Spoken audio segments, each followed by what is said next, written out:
Welcome dear viewers to the Professor Academy.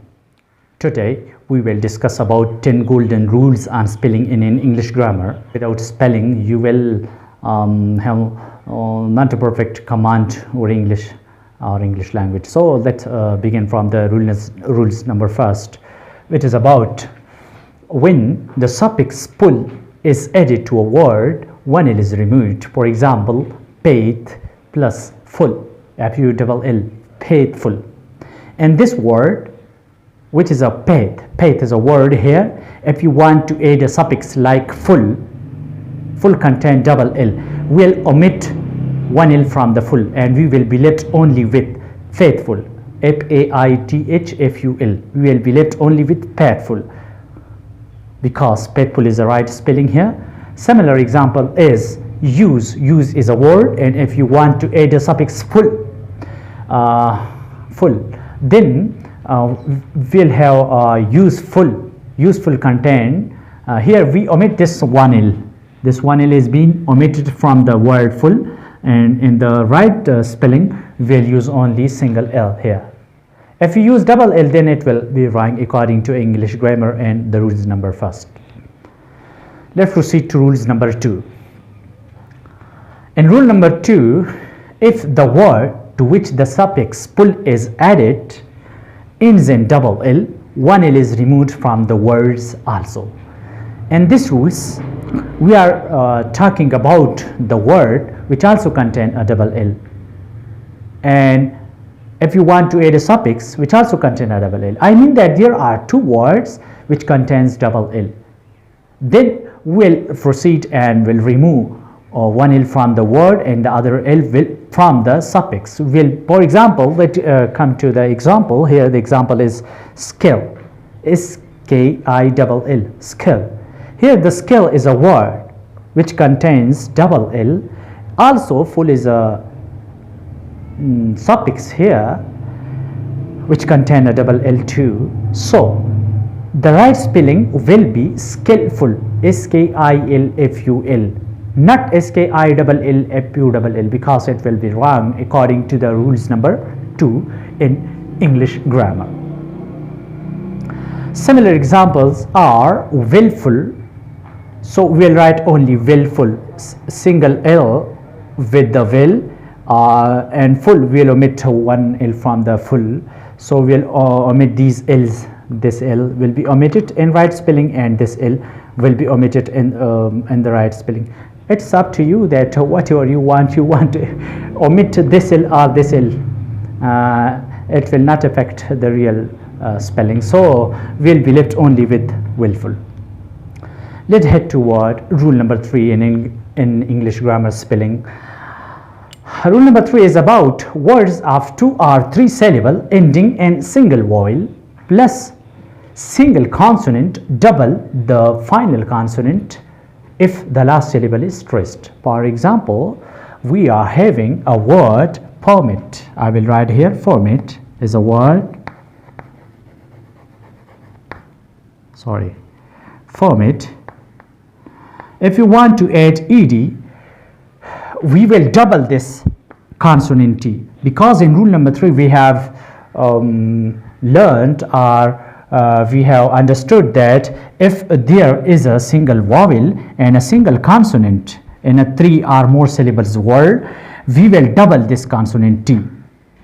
And the right spelling will be, if we join the word permit with ed, we will get permitted. Here T has been stressed 2 times in the final spelling, because in rule number 3 we have learned that if we have a vowel and a single consonant, you should remember here that the vowel comes first in the word spelling and the consonant will follow the vowel. So this consonant will get doubled in the final spelling. And in this occur plus ing, occurring, here there is a double R, while in occur there is a single R. And R is a consonant, U is a vowel, so we will get occurring, which is a rule number 3. Okay. Rule number 4. Consonant L is doubled in the words ending in single vowel. For example, there is a word which is repel. Here L is a consonant after the vowel, therefore we will take double L here in the spelling, repellent. Similarly, rule number 5 is about words ending in silent E. Drop the E.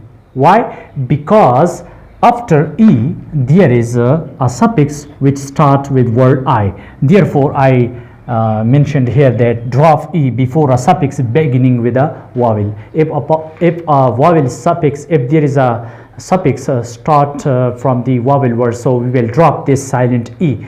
Therefore, the example here, hope is a word and ing is a suffix, but here suffix starts from the vowel. Therefore, we will drop this E and we will be left only with hoping. Similarly, live is a word and ed is a suffix. Therefore, we will get only lived. One E will be dropped here. Okay. The next rule is rule number 6. If the suffix begin with a consonant, E is not dropped. For example, if the suffix begins with a consonant, here the suffix is full and full begin with a consonant. If is a consonant, L is a consonant. Before suffix which start with a consonant, the E will not be dropped here. In hopeful, we not drop E. And sincerely, we couldn't drop E because here ly, L is a consonant which is being added here is a suffix. Therefore, a consonant suffix will not affect the word E in a spelling. Similarly, in rule number 7, a final Y following a consonant changes to I before suffix. E.g., here in this word carry, Y is a final Y which following after the consonant R. Therefore, I will get changed to Y will get changed to I because Y follow after the consonant word. If you want to add a suffix ed in carry, we will convert this Y into I. Carry, carried. Here Y will convert it to I. And rule number 8, a final Y forming a vowel doesn't change before a suffix. For example, here in this word, final word is a Y, but before Y there is a vowel word, so Y will not change to I because here it is a vowel, while here there was a consonant. That's why we changed Y into I, but here we could not change Y into I because before Y there is another word, vowel word. Therefore, we can say obey plus ed. When we want to add a suffix ed, we'll write the complete spelling obeyed, and it will not affect the actual spelling.